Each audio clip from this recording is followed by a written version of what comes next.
The SEC better watch out for Oklahoma's improved offense this year, because everything that made Oklahoma's offense an atrocity in 2024, Brent Venables has fixed. You had some of the worst quarterback in all of America in 2024. What does Brent Venables do to fix that? He goes out and gets the best quarterback out of the transfer portal in John Mateer from Washington State, who last season was 8th in FBS in passing efficiency. Oklahoma was 101st in passing efficiency last year. John Mateer has a lot of similarities in his game to Bo Nix. He takes care of the football. He's incredibly accurate, and he is a superb athlete. This is a guy who led all quarterbacks in college football in rushing yards, missed tackles, and explosive runs. He had 55 broken tackles last year. So when John Mateer runs the football, essentially he turns into a running back. And with the wide receiving core that he's going to be throwing the football to, he's going to look much better as a passer this year than what he did at Washington State, where he was only throwing to one NFL receiver.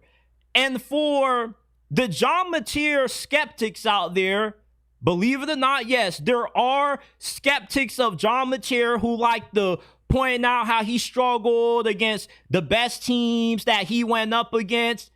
It wasn't because John Mateer was bad. It was because Washington State just got rostered to death. Going to Oklahoma when you're throwing to a wide receiver like Deion Burks and a bunch of other good receivers that Oklahoma has, is going to elevate John Mateer. John Mateer is going to elevate Oklahoma. If you have no quarterback, you have no shot to win. You can't win in the SEC like you're Iowa. You can't win in the SEC trying to be college football's version of the Pittsburgh Steelers. We're going to be all defense, all special teams, and we're just going to try to win with whoever at quarterback. Not only does John Mateer improve Oklahoma's passing attack, but he improves their rushing attack as well when you pair him up in the same backfield with Jaydn Ott. Jaydn Ott, 2 years ago, he had over 1,300 rushing yards, 12 touchdowns. He was averaging 5 yards per carry. That means that for every 2 carries that Jaydn Ott got, he got a first down. Jaydn Ott and John Mateer, with what they bring to the table from a rushing standpoint, it puts more pressure on opposing defenses, because now you don't know how to defend Oklahoma's offense. Last year, it was easy to defend because they could only do one thing, which was run the football, and they couldn't even do that really good. Now it's pick your poison. If you're going to stack the box and try to slow down John Mateer and slow down Jaydn Ott, then John Mateer is going to destroy you over the top.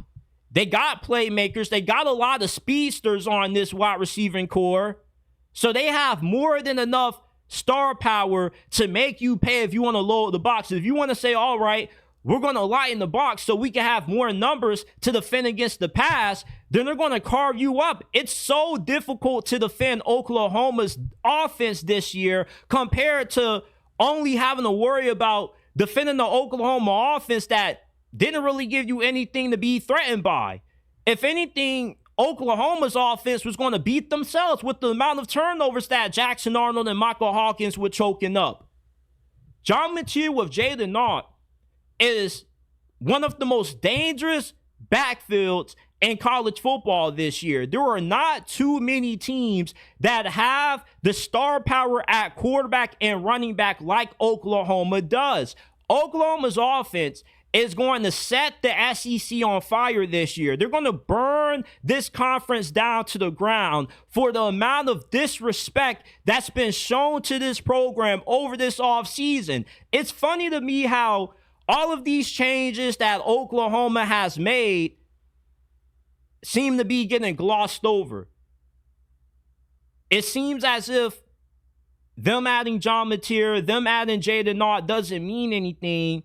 When you go to ESPN.com, you look at their SEC projections, You look at their FPI, they're not giving Oklahoma a lot of the respect that they deserve because they still have them finishing in the bottom half of the conference when Oklahoma is good enough to be a 9-win team and possibly compete for a playoff spot this year, thanks to the addition of John Mateer and Jaydn.